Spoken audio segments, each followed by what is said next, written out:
de la chose, est-ce que j'ai les moyens? Est-ce que j'ai la capacité?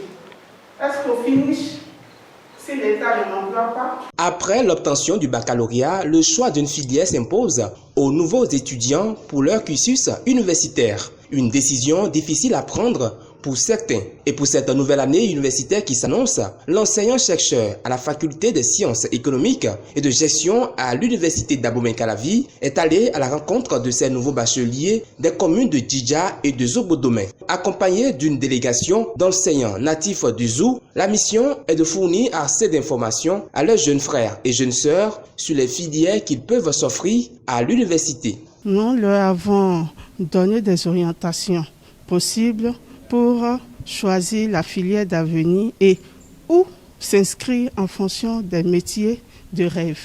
Et il faut souvent aussi avoir des références, des gens qui nous servent de référence et qui nous inspirent. C'est très important. Nos enfants ou nos jeunes plutôt n'ont pas souvent d'objectifs. Ils font les séries parce que je travaille en français, parce que je travaille en mathématiques.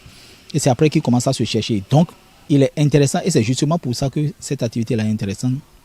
Il faut pouvoir les orienter parce que vous pouvez avoir fait un bac D par exemple et ne pas pouvoir aller en sciences naturelles par exemple. Si vous avez eu un bac D parce que vous travaillez un peu en anglais, vous travaillez un peu en français et vous arrivez à combler les déficits dans les matières scientifiques, il ne sert à rien de dire que parce que j'ai un bac D, je vais dans une série scientifique. Si vous êtes dans une série littéraire et que par ailleurs vous travaillez un peu dans les sciences, vous pouvez toujours vous essayer dans des filières qui sont à cheval sur les deux, c'est-à-dire à cheval sur les formations sociales ou les formations scientifiques. Donc, tout dépend de comment est-ce que vous travaillez. C'est un carrefour bizarre, quand vous choisissez mal, le retour est difficile. On devient pauvre, on devient jaloux, on devient méchant, on devient mécontent, parce que ceux qui auraient bien choisi leur voie pouvaient correctement réussir. Voilà, se comparer à ces gens qui ont réussi, ça crée beaucoup de dommages. Voilà pourquoi j'ai décidé dans mon fort intérieur accompagner le professeur pour ce merveilleux projet, orienter les enfants, orienter les nouveaux bacheliers. C'est très important. Désormais renseignés sur les différentes filières, ils sont satisfaits de l'initiative. Ces étudiants promettent à leurs aînés d'opérer un choix tout aussi responsable afin d'éviter les échecs à l'université.